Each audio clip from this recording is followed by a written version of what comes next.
in the time that since the coronavirus has become known to everyone in America, some lies, some statements get repeated over and over and over. They get said by someone in the left-wing media, repeated without question, repeated, and then of course on social media, where people are happy to repeat lies and make zero effort. I see these postings on Facebook and other social media sources very authoritatively. Well, we wouldn't be here, and we wouldn't be in this terrible situation, the coronavirus, if only Trump did this and not that. If only Trump hadn't done this. Look what he did. He did this.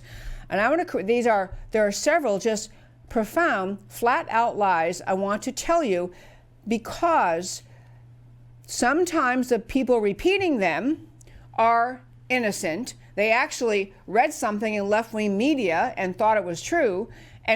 But when they repeat it, they spread this virus of fear, of panic, of blame, of finger pointing that has no justification at all in truth. First one I want to point out, there were many references in left-wing media around this country to the argument that the reason we are having such a hard time with the coronavirus is because the White House dissolved an entity that was the Pandemic Response Office, that because Trump dissolved was the word being used, the Pandemic Response Office, that somehow, this is why we're in the terrible condition we are in. And there was a great piece in the Washington Post. In fact, it's on our website. You can go to americacanwetalk.org on the homepage under shows, drop down list of links and read this. This is in the Washington Post. It probably kills them to have to acknowledge this. The White House did not dissolve the Pandemic Response Office. One of the lies the left spreads to attack President Trump. This is a piece written by Tim Morrison, who is a senior fellow at the Hudson Institute and a former senior director for counterproliferation and biodefense on the National Security Council. He was there. He says, as we were just hearing again with Rich Higgins a moment ago talking to him, yes, the Trump administration did see fit to shrink the size of the National Security Council. The National Security Council had ballooned up in size under President Obama to what many felt was unwieldy, too large, too just clumsy to work with, unnecessarily bloating up. Even the Post itself reported in 2015, from the Clinton administration to the Obama administration's second term, the National Security Council staff had quadrupled in size to nearly 400 people. Nearly 400, quadrupled in size under Obama as compared to Clinton. So Trump began streamlining the National Security Council, which was an effort to make them more responsive, more agile, more able to work together. One of the moves inside the National Security Council was to create the Counterproliferation and Biodefense Directorate, which was the result, this is the key part, which was the result of consolidating 3 directorates into one.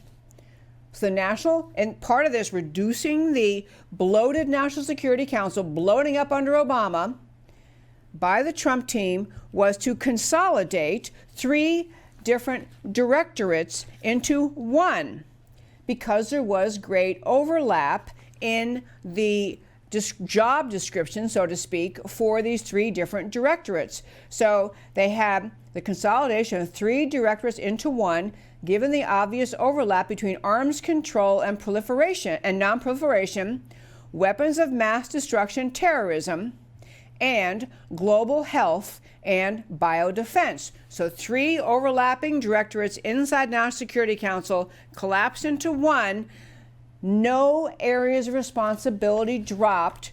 No dropping of the idea that we have to be prepared for biodefense. It is this reorganization that critics are lying to the American people about when they say President Trump dissolved the Pandemic Response Office. That did not happen. And so when you read things your friends post on social media or in emails or in announcements or in speeches, understand if candidates for president, such as we're down to Bernie and Biden on the American left, if you hear them say these things, you have to recognize they are trying to manipulate you. They are lying to you in order to manipulate you so that you will blame President Trump for something that actually started in China. That is one lie the left has perpetuated in order to attack President Trump. Second lie the left has proliferated in order to attack President Trump and unfairly blame him on the coronavirus. And this is something Joe Biden, he who would be president, if you can only remember what year it is and what day it is, but Joe Biden in the Sunday night debate lied again to the American people about the coronavirus. He does this to attack President Trump. Biden said in the Sunday night debate, the World Health Organization offered the testing kits that they had available and to give it to us now. We refused that. We refused it. We didn't want to buy them. This is what Biden said. This is a lie. The facts are his claim that happened are false on many fronts. First of all, in a March press briefing, Secretary of Health and Human Services Alex Azar, along with the Food and Drug Administration FDA Commissioner Stephen Hahn, made clear, this is the key part, that there were no World Health Organization testing kits. There were none. This is what Biden said there were. He said there were, but we were too smug or arrogant, so we wouldn't accept them. But both the officials who actually know say no, there were no testing kits. He said, in fact, this is now Hahn, who is the Food and Drug Administration Commissioner, Stephen Hahn, told reporters, we've seen reports about a World Health Organization test, or they're using the WHO test, and the WHO is distributing a diagnostic test to countries. I want to be really clear about this. We've been in constant contact with WHO. The WHO does not have its own test that it is distributing globally. It has only posted on its website protocols, instructions, how to do things from some test developers, including our own CDC. So CDC is actually helping, our CDC is helping the World Health Organization by providing protocols that they are then announcing to the world are what you need to do to develop the coronavirus testing kits. And folks, I want to tell you again, if you didn't know that, what I just told you, that there were no World Health Organization testing kits, it's understandable that you wouldn't know that. You don't work for the U.S. government. You don't work for the World Health Organization. So you are likely to believe that, wow, I guess somehow we dropped the ball. We should have accepted their testing kits, and we would be in a terrible place if we only hadn't done that. But Joe Biden is in a position to understand the truth. Joe Biden does know. He knows that's not true. His team knows that's not true. The leadership of the Democrat Party knows that's not true. The leaders of the Democrat Party in the House and the Senate, the spokesman for the Democrat Party, candidates who are running for federal office in the Democrat Party, they all know this. They know it's a talking point that some left-wing whack job made up to attack President Trump, and then it became truth because it was a lie told enough, a lie told over and over and over and over, that people said, wow, I thought that was true. I assumed that was true. I mean, after all, I heard Joe Biden say it. Not true. And these are two of the key elements that Democrats who are trying to criticize President Trump's handling of this crisis put out there to the American people to lie to them, to cause you to hate the country, to hate the president, to think that the president is not competently handling this crisis. And it goes beyond just what I'm telling you. Biden saying this stuff, all about the World Health Organization having test kits that we turned down, and about how President Trump defunded the segment of the National Security Council that dealt with pandemic responses. These are just lies, but worse. They were designed to instill hatred of our country, hatred of our government, hatred of President Trump. They're designed to instill fear in the hearts and minds of the American people in the middle of a crisis. That is pure evil. It's not, they don't get a pass for this by saying, well, it's political season, they're a candidate, they get kind of fast and loose with the truth. No, this is pure evil on the part of Biden and other Democrats spreading those lies in order to spread to the American people the sense of fear about their government, fear about their country, fear about how we're going to handle this crisis. Pure, unadulterated evil. I'm going to close out this segment because we're about out of time here to say there's a piece posted on our website, americacanwetalk.org, and it's on the homepage under shows, drop-down list of links. It's a guy who's just trying to make the point, and a point that I'm going to be talking about again more next week. But another aspect of our American response to the coronavirus is this. I get text messages and friends sending me emails with links to articles and, emails from friends saying essentially something along the lines of, it's all over. We didn't move fast enough. It's too late to catch up. The coronavirus is going to be disastrous. We're going to lose hundreds of millions of Americans. Literally, we're going to lose between 100 and 150 million Americans to this virus. The left, the radical left, the Democrat media mob left is working to instill fear in the American people.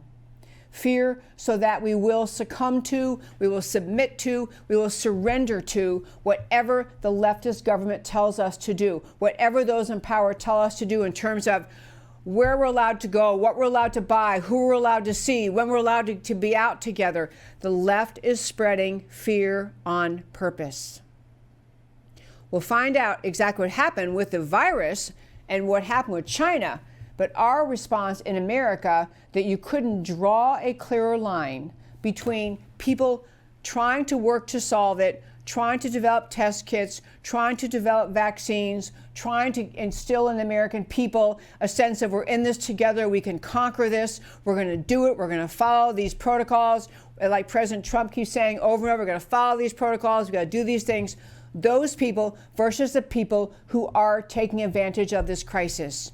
They're not letting this crisis go to waste. So this one article I mentioned is a truly, it's just a very special article. A guy talking about the idea, it's called We're All Going to Die, which you may not like that title too much, but he's making the point, and we'll talk about it because I really am out of time today, but I'm going to go back to this next week, talking about the idea that, of course, everyone living on the planet Earth today, whatever age you are, you're going to die. There is we're not going to live eternally. No one expects us. We understand there's mortal life.